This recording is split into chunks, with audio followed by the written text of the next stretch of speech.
खुशामदीद खुशामदीद। कैसे हैं दोस्तों? सबसे पहले तो मैं अपना तारुफ कराना चाहूँगी। मैं हूँ गुंजन गोयला, आपका मनपसंद प्रोग्राम अक्से रसोई की नई मेज़बान। आपके बेपनाह प्यार और इज्जत से हम इतने मुतासर हुए हैं कि हमारा भी जी करता है वक्त वक्त पे आपके सामने कुछ नया तरोताज़ा पेश करने के लिए। इसी काविश के साथ आइए शुरू करते हैं आज का प्रोग्राम अक्से रसोई।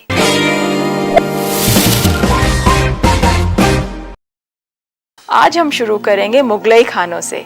अब आप सोच रहे होंगे मुगलई खाना किसे नहीं आता बनाना, मगर दोस्तों ये वो खाना नहीं जो आम रेस्टोरेंट में मिलता है। हमने ये रेसिपीज ली हैं हमारे अजीम व शान मुगलई बादशाहों के बावर्ची खानों से, और आज की रेसिपी है रिज़ा का जुफ्ता। तो आइए शुरू करते हैं रिज़ा का जुफ्ता। इसके लिए हम सबसे पहले एक पैन गरम करेंगे और उसमें डालेंगे थोड़ा सा घी। इसके लिए हमें ज़रूरत पड़ेगी गोश्त की। ये आधा किलो गोश्त लिया है हमने। इसका हम कीमा बनाएंगे और वो इस शक्ल का होगा। इसमें हम डालेंगे एक प्याज बारीक कटा हुआ,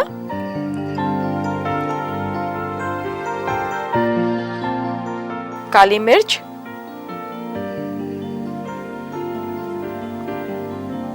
हस्बे जायका नमक, और इसे कोफ्तों की शक्ल देनी है। आप अच्छी तरह मिलाएं इसे, और मिलाते वक्त ध्यान रखें पानी ना छोड़ दे। आमूमन कीमा और प्याज जब मिलता है तो कई बार पानी छोड़ देता है। दोस्तों यहाँ पे मेरा पैन में घी गरम हो रहा है, क्योंकि अब इसको मिलाने के बाद हम इसके छोटे छोटे कोफ्ते बना के घी में तलेंगे। कीमे को ज़्यादा देर निकालने के बाद आप फ्रिज में ना रखें, इसकी ताजगी में भी फ़र्क आता है और इसके टेस्ट में भी फ़र्क आ जाता है। और आप देखिए जब इस तरह मिला रहे हैं तो कुछ थोड़ा सा लेस आना चाहिए इसमें, इसी से आपका कोफ्ता मुलायम बनेगा। अब ये तैयार है हमारा कीमा कोफ्तों के लिए। छोटे छोटे बॉल बनाइए हाथ से।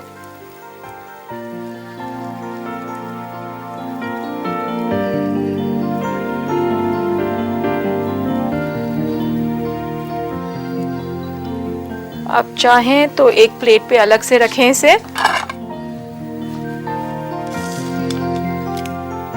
अगर इसमें फैट आप डाल दें तो कोफ्ता और नरम बनेगा, मगर ज्यादा फैट भी नुकसान देती है, तो इस बात का ध्यान रखें।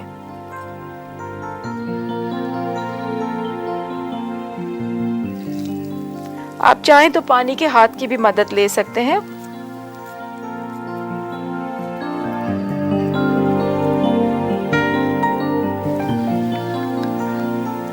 आप देखिए मेरे कुछ कोफ्ते तैयार हो गए हैं, तो मैं इन्हें फ्राई करने के लिए डाल रही हूँ।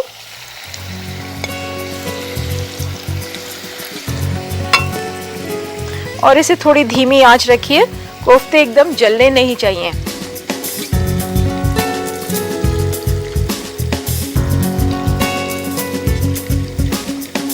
दोस्तों अगर इसमें आप अंडा मिलाना चाहें और इसमें सेंटर फिलिंग भी करें तो एक आपके अच्छे कबाब या स्नैक या स्टार्टर भी बन सकते हैं इससे।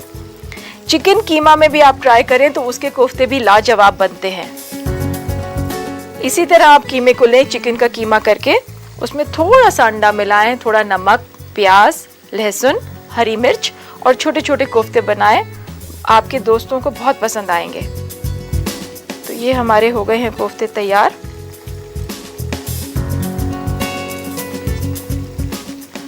आप देख रहे होंगे कि कितने पीसेस बने। आपको ज़रूर काउंट कर लेना चाहिए या लिखना चाहिए कि कितना पोर्शन में, यानी कितने वेट में आपके कितने पीसेस बनते हैं। इससे आपको ये सहूलियत होगी कि आप जब भी गोश्त खरीदने जाएंगे तो आपको मालूम है कि आपकी क्या ईल्ड निकलेगी, उसी हिसाब से आप अपनी परचेज कर सकते हैं। अब इसमें हमारे आधा किलो में 12 कोफ्ते निकले हैं, तो आप उसी हिसाब से अपनी कैलकुलेशन करें।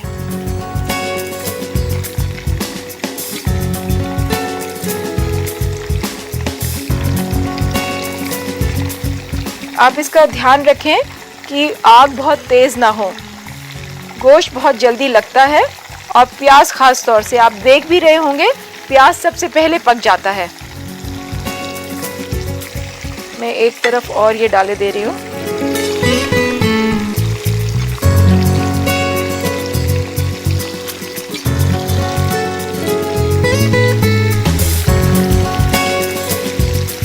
आपको अंदाजन इस कलर को ले लेना चाहिए इसमें।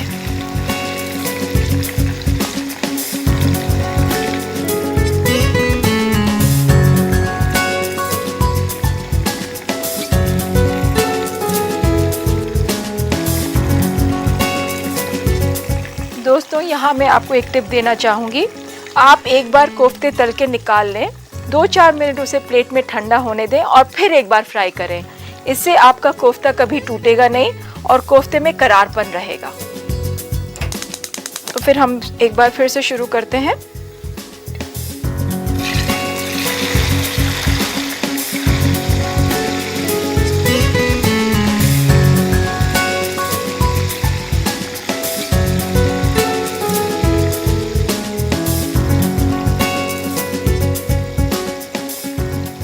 तो ये कोफ्ते तैयार हैं हमारे। अब हम बनाएंगे इसकी ग्रेवी। इसके लिए हमें ज़रूरत होगी एक पैन की, और थोड़ा सा घी हम इसमें से ये पैन में डालेंगे। दोस्तों, इस बात का ख्याल रखें कि घी या तेल जिसमें भी आप फ्राई करें, ग्रेवी आप उसी में बनाएं, क्योंकि इसमें इसका एक फ्लेवर भी आता है। मैं यहाँ लगाती हूँ इसे।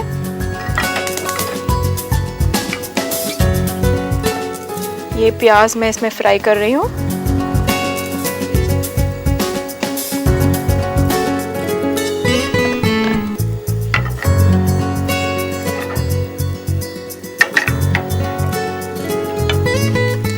इसके लिए ज़रूरत होगी हमें कुछ टमाटो प्यूरी की, आलू बुखारा, खुबानी, बादाम पेस्ट, थोड़ा सा पिस्ता।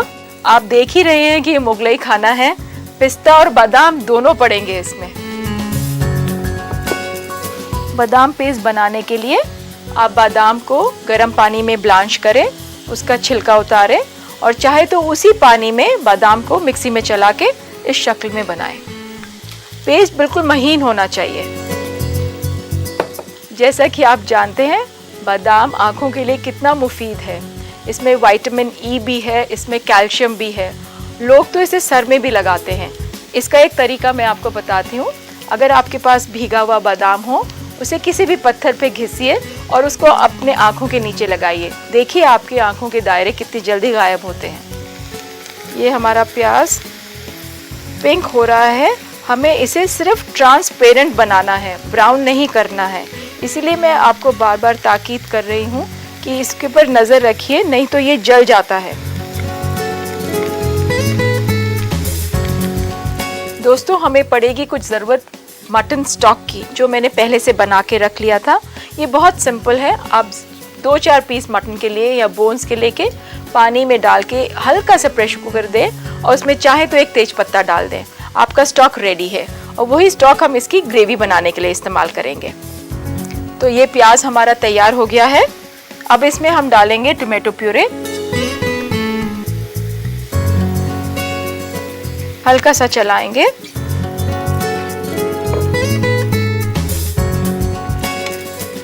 और इसमें डालेंगे आमंड पेस्ट।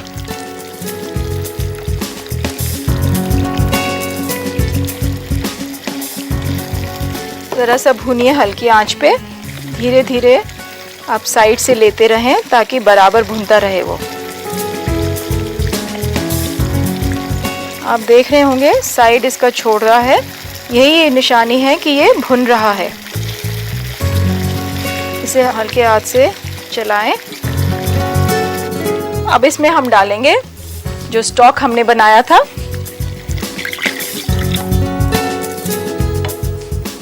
खुबानी,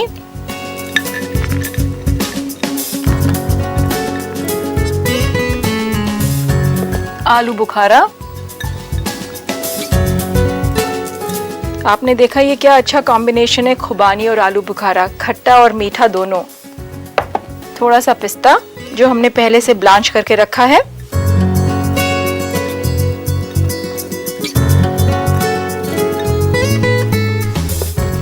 नमक हस्बे जायका।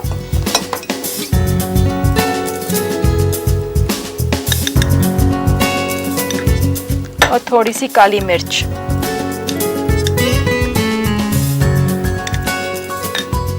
इसको 2-4-5 मिनट पकने दीजिए ताकि आलू बुखारा और खुबानी गल जाएं। अब इसमें आपके पास पिस्ता, बादाम, खुबानी और आलू बुखारा सभी का एक बहुत अच्छा कॉम्बिनेशन बन गया है। आप कलर भी देखें तो इसका रेड एंड वाइट कलर आया है, बिल्कुल लगता है ना मुगल बावर्ची खाने से। बस इसे ज़रा सा पकाएंगे कि आलू बुखारा और खुबानी कुछ नरम हो जाए। तो दोस्तों ये ऑलमोस्ट तैयार है। इसमें मैं डाल रही हूँ कोफ्ते।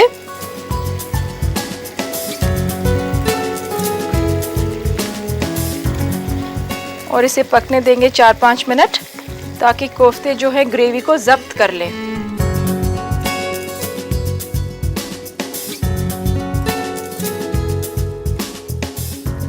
तो दोस्तों हमारा रिज़ा का जुफ्ता तैयार है। अब हम इसे परोसते हैं एक अच्छी सी डिश में।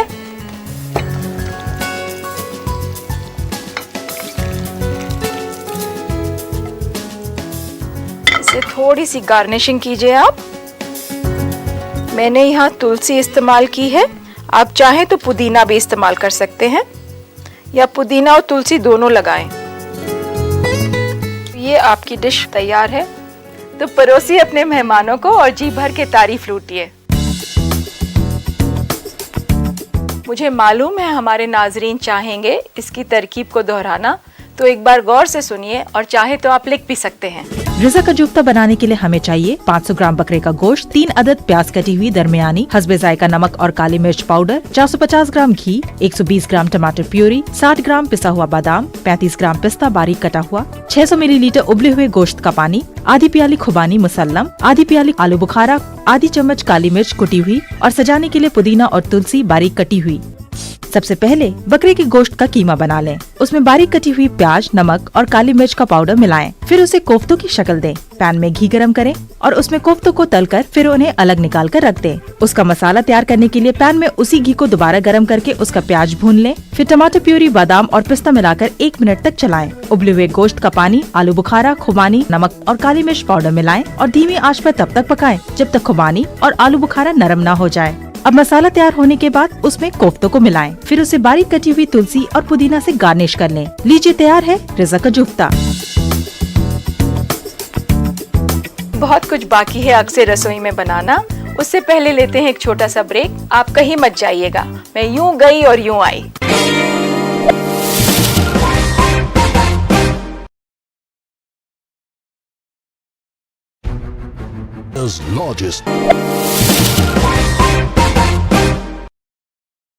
इस छोटे से वक्फे के बाद आपका फिर से इस्तकबाल है। दोस्तों, जब हम मुगलई खाने की बात करते हैं तो उस दौर में भी खाने के बाद या खाने के दौरान तफरीह का एहतमाम किया जाता था, मगर आज दोस्तों खाना खाते वक्त हम टेलीविज़न देख लेते हैं, जो कि हमारी तहजीब के खिलाफ है। अगर आप सुकून से खाना खाएं तो पेट भरने के साथ साथ वो आपको रूहानी तसल्ली भी देगा। पहले वक्त में हम खाना दस्तरखान पे खाया करते थे, मगर आज डाइनिंग टेबल ने अपना मुकाम शायद हर घर में बना लिया है।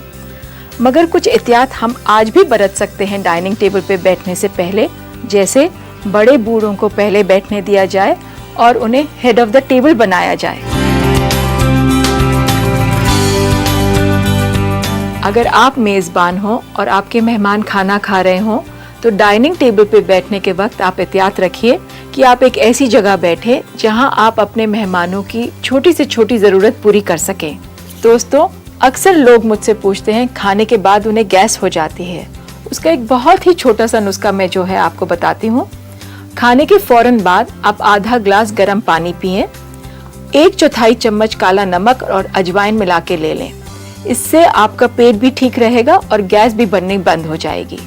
एक और इम्पॉर्टेंट बात यह है, खाने के बाद आप थोड़ी चहलकदमी जरूर करें, यह आपकी सेहत के लिए बहुत मुफीद है। दोस्तों, मैं आपके साथ शेयर करना चाहूँगी एक मार्बल केक की रेसिपी। इसके लिए आपको चाहिए होगा 120 ग्राम मक्खन, 120 ग्राम शुगर, 4 अंडे, आधा कप गरम दूध, 1.25 चम्मच बेकिंग पाउडर, 1 चम्मच वनीला एसेंस, 110 ग्राम मैदा और 10 ग्राम कोको पाउडर। इसके लिए आप मक्खन और चीनी को मिक्सी में फेंट लीजिए। जब वो अच्छी तरह फेंट जाए तो उसमें आप डालिए अंडे।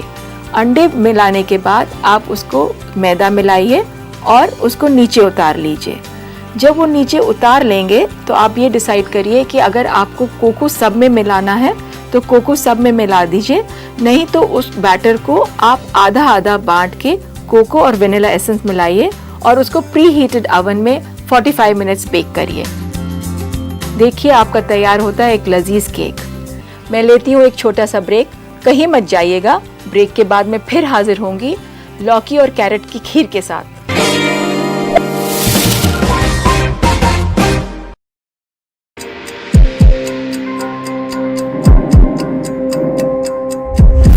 कोरोना से नहीं डरेगी जिंदगी, कोरोना से हर पल लड़ेगी जिंदगी।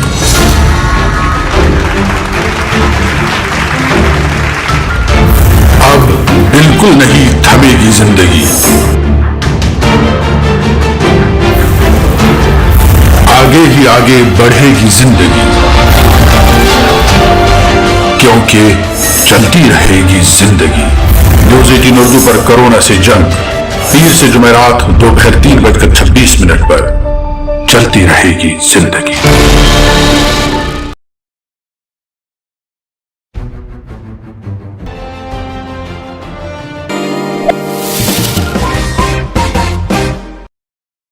ब्रेक के बाद आप सभी का एक बार फिर से इस्तकबाल है। किचन की खूबसूरती उसके साजो सामान से नहीं बल्कि अच्छे खाने से होती है। खाना भी वो जो घर वाले ही नहीं पड़ोसी भी खिंचे चले आए। यहाँ मेरी मुराद अच्छे खाने से ये नहीं कि आप सिर्फ शाही खाना बनाएं, सादा खाना भी उतना ही जायकेदार बन सकता है। आज आपने सीखा रिजा का जुफ्ता बनाना, तो अब आइए बनाते हैं कुछ मीठा। आज की रेसिपी है लौकी और कैरेट की खीर। तो आइए शुरू करते हैं आज की ये नई रेसिपी। हम पहले दूध को उबालेंगे और जो लोग मरीज हैं डायबिटीज के वो स्किम मिल्क भी ले सकते हैं। ये कुछ छिले हुए गाजर रखे हैं जिन्हें अब मैं ग्रेट करूंगी। आधा कप गाजर लीजिए ग्रेट करे हुए।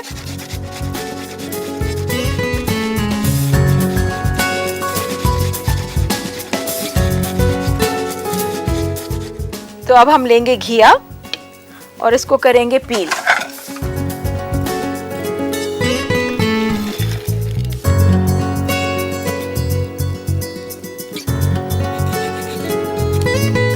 घिया लेते वक्त आप ध्यान रखें कि पकी हुई ना हो, नहीं तो आपकी खीर जायकेदार नहीं बनेगी।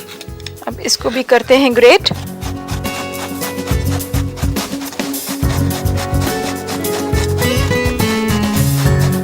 ये हो गया है, इसको डालेंगे हम अब दूध में।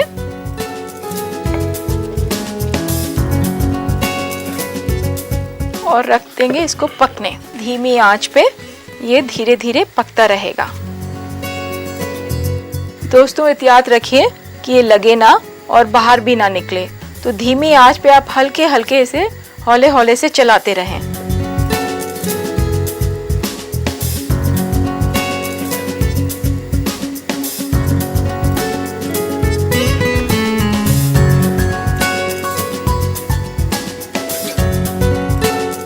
अगर आप इसे बहुत धीमी आंच पे पकाएंगी तो ये खीर भी गाढ़ी हो जाएगी और कुछ कुछ खोए जैसा टेस्ट भी आने लगेगा इसमें।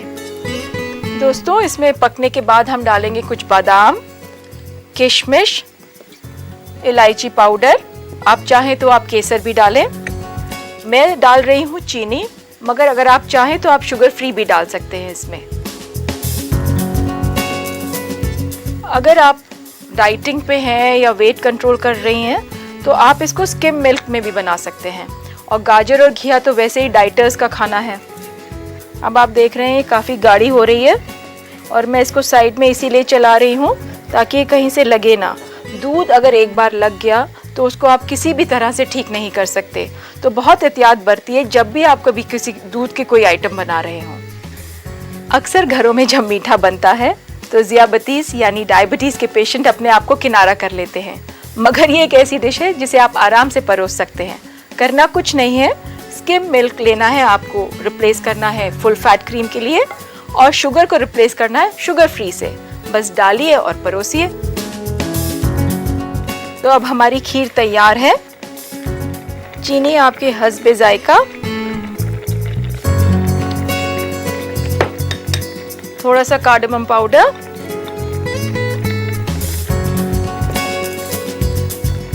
बादाम कुछ बारीक कटे हुए,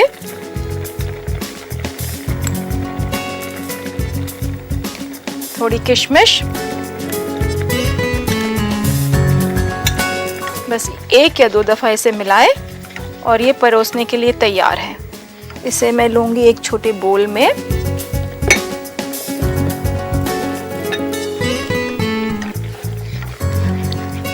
चीनी डालने के बाद 1-2 दफा जरूर चलाएं ताकि चीनी अच्छी तरह जज्ब हो जाए उसमें। तो ये खीर तैयार।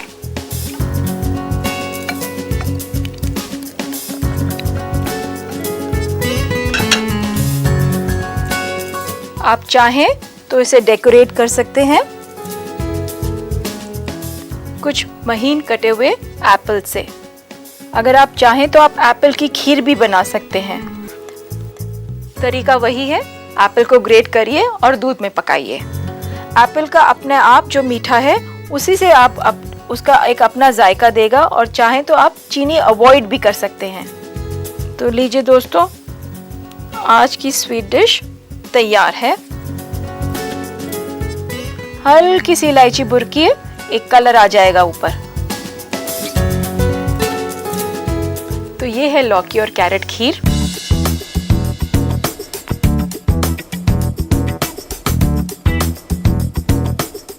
मुझे मालूम है हमारे कुछ नाजरीन चाहेंगे कि लौकी और कैरेट खीर बनाने का तरीका हम एक बार फिर से दोहरा दें।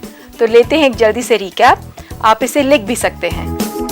कद्दू और गाजर की खीर बनाने के लिए हमें चाहिए 2.5 प्याली हल्का गर्म दूध, आधी प्याली गाजर कद्दूकस किया हुआ, आधी प्याली लौकी कद्दूकस किया हुआ, 3 चम्मच चीनी, 1/4 चम्मच छोटी इलायची पाउडर, 1 चम्मच किशमिश, 4 अदद बारीक कटा हुआ बादाम और गार्निशिंग के लिए आधा सेब बारीक कटा हुआ।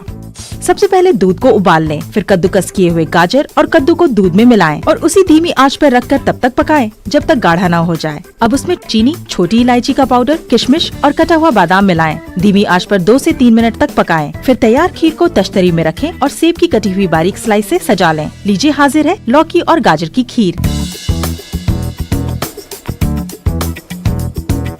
तो उम्मीद है आपने देख लिया होगा और लिख भी लिया होगा। आज के लिए बस इतना ही। आप अपना और अपने घर वालों का ख्याल रखिए। कल फिर मुलाकात होगी। अल्लाह हाफिज।